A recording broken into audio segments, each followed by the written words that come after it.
सुरुवातीपासूनच भाजप डाव साधत होती, याची थोडी थोडी कुणकुण आमच्याकडे आली होती। पहिल्यांदा 6 लोक घेऊन ते 5-6 दिवस बाहेर होते। सोनवणे काही त्याच्यामधले आमचे लोकांचा त्याच्यामध्ये बनोटीचा सदस्य वगैरे असे 6 लोकांना ते घेऊन गेले।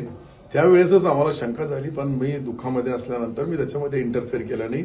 परंतु या गेल्या 4 दिवसामध्ये जी घडलेली घटना आहे का सन्माननीय उदयजी सामंत साहेब आमचे उद्योगमंत्री आणि रवींद्रजी चव्हाण साहेब यांच्यामध्ये झालेला संवाद, यांच्यामध्ये झालेलं बोलणं, आमच्या भोमरे साहेब होते, त्यानंतर आमदार भोमरे साहेब आणि मला असं वाटतं का तिन्ही आमदार होते।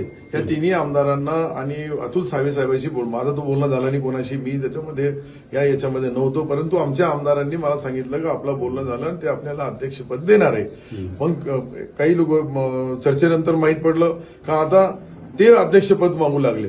तर याच्यामुळं जे दिलेला शब्द आहे आणि हे पहा, जो आमच्या उदय सामंत सारखे एक ज्येष्ठ मंत्री, एक आमच्या पक्षाचे जबाबदार अधिकारी पदाधिकारी यांच्याशी बोलल्यानंतर हा धोका बसला, याचा मला आश्चर्य वाटते।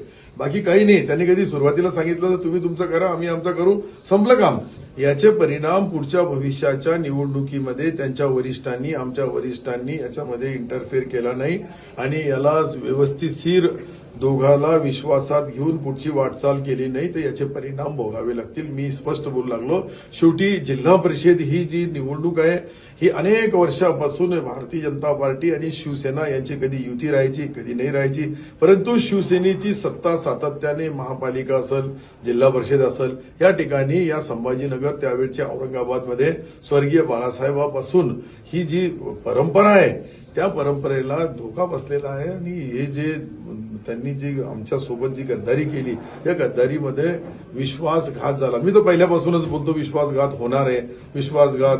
ते म्हणे नाही तुम्ही चिंता करू नका, सर्व वरिष्ठ लेवलवर चर्चा झालेली आहे, आम्ही त्याच्यावर बिंदास राहिलो आणि याच्यामुळे तो धोका बसला। या धोक्याचा आता वरिष्ठ नेते जे निर्णय घेतील त्याच्यावर पुढची रूपरेषा आणि दिशा ठरवतील।